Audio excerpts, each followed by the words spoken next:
అందరికీ నమస్తే. అయిపోయింది అదిలో పిర్ల పండుగ అయిపోయింది. ఎలక్షన్లు జరిగి అయిపోయిన ఊర్లలో మొత్తం పిర్ల పండుగ అయిపోయినట్టే లెక్క.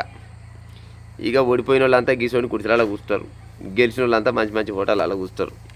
ఇక గెలిచిన ఆయన అంటాడు, ఏమ్మ నా గెలుపు మామూలు గెలుపా అని. అబ్బా ఏం కొట్టుడు కొట్టిన అనుకుంటా నేను పలానా ఏరియాలా ఫస్ట్ ఆడికి పోయే ముందర నాకు ఆ ఏరియాలో అసలు ఒక్క ఓటు కూడా లేకునేరా, కానీ ఆ ఏరియాలో నాకు 30 ఓటు సంపాదించిన అనగానే ఇంకొక ఆయన ఏహే నేను 40 సంపాదించిన. ఏం తెలియజేసిన అనుకుంటున్నావు? రాజకీయం మామూలుగా తిప్పలేదు. వాళ్ళని పట్టణంలో కూర్చోబెట్టినా, వీళ్ళని అడవిలో కూర్చోబెట్టినా, వీళ్ళని దూడ్లో కూర్చోబెట్టినా. అబ్బాబ్బాబ్బాబ్బా ఏం గెలిపారా నాది ఆయన ఒక ఆయన అంటాడు. ఇక ఓడిపోయిన వాళ్ళంతా ఏమాయరా మా ఇంట్లో 10-12 ఓట్లు మా వాళ్ళే ఉన్నాయి, మా కాకేలే మాయ కలిసే. మా కాకే లేలేరా, మా కాకే చేసింది కానీ మా చిన్నమ్మ జనంత అజగాడి దీన్ని నాశనం అయిపోను ఏలే. మా తమ్ములతో కూడా ఏనియలే, లేకపోతున్నా నేను కీసలు మిస్ అయినా బయట పడదు. పడ్డా అనుకున్న పాడైపోను కానీ బయట పడదు. ఇంకోటి అంటాడు, ఏం చేయాలరా నాయన పైసలు పాడైపోను. పైసలు ఎన్ని పైసలు వచ్చిపోయారా చూస్తున్నాం కానీ పాడే. రాత్రి 10,000 లక్షలు పంచుతాయి బయట పడినైతే. ఇంకా సర్పంచ్ అభ్యర్థులకు వస్తే ఇంకా అలా ముచ్చట ఇంకా పెద్దగా ఉంటుంది. ఇటువంటి ముచ్చట్లు ఈ టైంలో ఈ 2-3 రోజుల దాకా ఇక ఇదే ముచ్చట.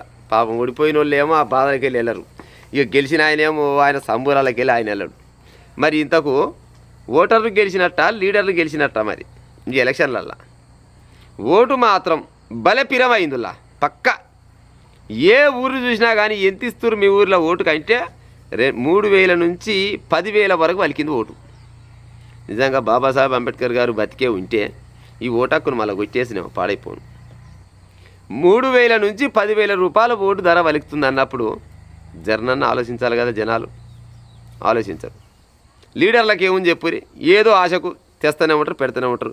ఓటర్లకు ఏముంది, ఏ హాలు ఇస్తూనే ఉంటారు, తీసుకుంటూనే ఉంటాం. ఒక్కొక్క ఇంట్లో ముసలామే మొన్న నైటు తలుపు గడి పెట్టలే. ముసలామే కాదు, ముసలామె కంటే వచ్చోళ్ళే ఎక్కువ పాడైపోయి. అలా చదువుకున్న వాళ్ళే చాలామంది, చదువు రాని కంటే చదువుకున్న వాళ్ళే పాడైపోను. ఓట్లు అమ్ముకుంటాను సిద్ధంగా ఉన్నారు. గొయ్యం కూడా పెట్టలేవు ఇంటికాడ పోయి ఇట్లా తలుపు నూకంగా ఎమ్మడే దర్వాజా తెరుచుకుంటూనే ఉంటుంది. అయ్యో వచ్చిరా వస్తారా అనుకుంటా పాడైపోయి ఇంకా రాలేదుగా. మా వాడు ఇప్పుడే పడినాడు, ఏయ్ లేవేం రాన్నొచ్చిండు. అమ్మ ఇప్పటిదాకా మనం అనుకోలే, పనుకుంటప్పుడు నీ గురించి అనుకున్నాం బిడ్డ, నువ్వే వస్తావు పక్క. మా ఆయన కూడా అనుకున్నాం, ఇప్పుడు అన్నం తింటప్పుడే అనుకున్నాం మేము. అన్నం తినే ముందరనే ఏయ్ నువ్వే రావాలిరా, నువ్వే వస్తేనే ఊరికి మంచి అయితే అనుకున్నాం. బాగానే వచ్చినావు. అడగ ముందుకే ఎన్ని ఉన్నాయి ఓట్లు? 4 నీకు తెలియదా? చిన్నోడు బయట ఉన్నాడు, వస్తాడు.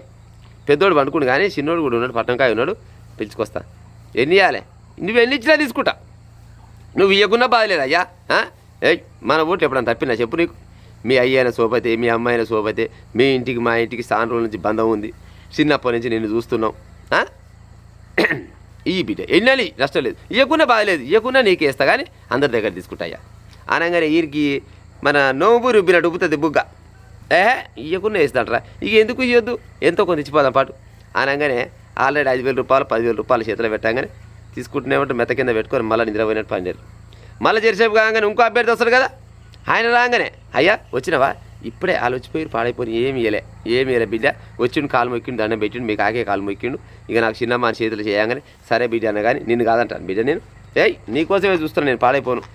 నువ్వు వచ్చిందాక లేకపోతే అప్పుడే దర్వాజా దగ్గర పెట్టుకొని పందమయ్యా పాయన. ఆయన దగ్గర 10,000, ఈయన దగ్గర 20,000. ఇంకేమన్నా కట్టినే 4-5 పోటీ చేసే కాడ చూడు. ఒక్కొక్క ఇళ్ళల్లా జర్ర పెద్ద ఇల్లు ఉంటే 1,00,000 నుంచి 3 లక్షల రూపాయలు కూడా సంపాదించిన ఓటర్లు ఉండొచ్చు, లేకుండొచ్చునా? మరి ఓరికి ఉన్నదే ఒక్క ఓట. ఒక్క ఓటుకు 4 అభ్యర్థులు ఉంటే 4 దగ్గర పైసలు తీసుకున్నాక ఎవరికి ఓటేస్తారు చెప్పురు? మరి ఇలా ఇచ్చిన పైసలు ఇచ్చిన ఓటర్ తప్ప, ఏది లీడర్ తప్ప, తీసుకున్న ఓటర్ తప్ప. ఎవడు అలవాటు చేసిండు? ఓటర్లు అలవాటు పడ్డారా లేకపోతే లీడర్లు అలవాటు చేసిరా? కొన్ని ప్రశ్నలకంట సమాధానాలు ఉంటాయి అంటారు. నాకు తెలిసి అయితే దీనికి కూడా సమాధానం లేనట్టే ఉంది. ఆయన ఇవ్వకుంటే ఈయన తీసుకోపోవు, వీళ్ళు అడగకుంటే ఆయన ఇవ్వవు. మరి ముందుగా ఈ ఓట్లకు పైసలు పెంచిన మరి దరిద్రుడు ఎవడు కావచ్చు? ఈ రకంగా ఓట్లకు పైసలు ఉంటే ప్రజలారా, ఎవడన్నా గట్టినే ఊరికి సేవ చేయాలన్న ఆలోచన ఉన్నోడు ఉంటే వస్తా అడుగులే. ఈ కాలాన బయటికి వెళ్తాడా? వెళ్ళడు. ఎట్ట వెళ్తాడు చెప్పురిగా? ఆడు నెంబర్ చెయ్యాలంటే దగ్గర 10 లక్షల రూపాయలు పక్కకు పెట్టుకుంటాడు, వార్డు నెంబర్ కావాలి. సర్పంచ్ అభ్యర్థిగా నిలబడాలంటే 1 కోటి నుంచి ఆ పైన ఎన్ని కోట్లైనా కావచ్చు. అది 2 కోట్లు అయితే 3 కోట్లు అయితే 10 కోట్లు అయితే తర్వాత లెక్క, కానీ ₹1 మాత్రం సర్కారు వారి పాట అన్నట్టు ₹1 మాత్రం పక్కకి వేయవలసిందే. ఎట్ట ముందర పడతారు చెప్పురి. ఇక కొన్ని కాడ ఏకగ్రీవం అయినాయి అని అన్నారు. పంచాయతీల్లో 84.28% అంట, 28% పోలింగ్ అయింది. కాంగ్రెస్ వాళ్ళైతే పై చేయి ఉందంట. సరే ఓకే, అధికార పార్టీ కాబట్టి పై చేయి ఉంటుంది. ఎన్ని ఏకగ్రీవం అయినాయి? దగ్గర 395 స్థానాలు ఏకగ్రీవం అయినాయట. ఏకగ్రీవం అనేది ఎందుకు అవుతుండొచ్చు? వాళ్ళు ఏమన్నా భారతదేశానికి స్వతంత్రం తెచ్చిన వాళ్ళ, లేకపోతే వాళ్ళ ఊరు ఏదన్నా బందీగా ఉంటే దాన్ని ఇడిపించిన వాళ్ళు కావచ్చు. వాళ్ళంతా వేలం పాట వేసిరు. 3-2 అభ్యర్థులు ఉంటారు. 1 బార్ 2 బార్ 3 బార్ కథం తీసుకొని పో. ఏకగ్రీవం అంటే ఎట్లా? పైసలు ఓడి పెడితే గాలకి ఏకగ్రీవం.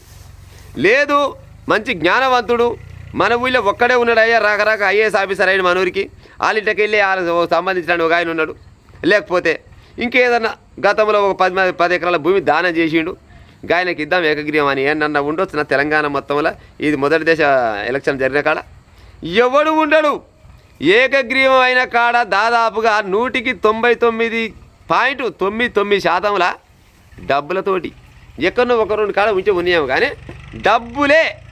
డబ్బులే గెలిచినాయి. ఈసారి డబ్బులే పక్క గెలిచినాయి. మరి గిట్లయితే ఎట్టపాడవుతారు చెప్పురు. ఇక ఎట్టపాడవుతారు. ఒక్కొక్క ఇంటికి ₹1,000, వేలు కాదు లక్షలు, 10 ఓట్లు కనుక వాళ్ళ ఇంట్లో ఉంటే 3 పార్టీలోళ్ళు ₹3,00,000 ఇచ్చిపోయాయి. మరి ఎవరికి ఏమన్నారా ఓటు? ఎవరికి వేస్తారు అనేది వాళ్ళకే తెలియదు. 3 ఓట్లు ఉంటే ఏం చేస్తారు? తలా 3 వేసినాడే కథం అయిపోయి. ఇక మీ సాగు మీరు సాగుపోరు అన్నట్లు లెక్క. కానీ ఓడిపోయిన వాళ్ళు బాధ, గెలిచిన వాళ్ళ సంతోషం అది మనం వర్ణించలేని ముచ్చట. కానీ చాలా రకాలుగా అక్కడక్కడ మాత్రం పంచాయతీలు మాత్రం పక్క అయితేనే ఉన్నాయంట మాకు తెలిసిన రిపోర్ట్ ప్రకారంగా. ఎందుకైతే పంచాయతీలు పలానోళ్ళు నాకు వేయలేరా, పలానోళ్ళు వేసిరా, ఈ వేసిన గ్యారెంటీ ఉంటుందా? లోపలికి కొనవదామంటే కెమెరా కూడా ఉండపాయి, గట్టిన ఫోటో కొట్టుకొచ్చు. అడికాడికి అజగారు పొరగారు కొంతమంది ఫోటోలు కొట్టుకొచ్చి చాలా మంది పెట్టిరు. కానీ ఇప్పుడు వేసింది అనేది నికరం లేకపోయా, ఏ లేదనేది నికరం లేకపోయా, కానీ బదనాం మాత్రం పక్క అవుతారు. ఇంకా బదనాం అనగానే మళ్ళీ గుర్తొచ్చింది. బుడబుడ పొరగాలు ఉంటారు ఈ మధ్యకాలంలో, అభ్యర్థులు ఎమ్మడి తిరుగుతూ ఉంటారు. ఈ అభ్యర్థి బాగానే ఉంటాడు, ఆ అభ్యర్థి బాగానే ఉంటాడు, ఓడిపోయినాక వెనకంగా తిరిగిన పొరగాళ్ళే ముఖం చూసుకోలేకపోతారు. ఎందుకంటే నిన్న మన ఇంత పొడుగు మాట్లాడతారు. ఆయన ఎంత, ఆయన పీకుడు ఎంత అంటారు కొంతమంది ఉంటారు. ఈడెంత, ఈయన పీకుడు ఎంత అంటారు కొంతమంది ఉంటారు. మళ్ళీ ఈ అభ్యర్థి ఆ అభ్యర్థి ఇద్దరు కలిసి ఒక్కనే తిరుగుతారు. కానీ ఈయన ముఖం ఆయన చూడు, ఆయన ముఖం ఏంటోడు ఎమ్మడి తిరిగిన వాళ్ళు. అవునా కాదా ప్రజలారా? నేను చెప్పిన ముచ్చట ఎక్కడన్నా తప్పు ఉంటే మీరు కామెంట్ పెట్టు, నష్టం లేదు. కానీ నిజంగా కూడా ఓటు మాత్రం భలే పిరమైందిలా.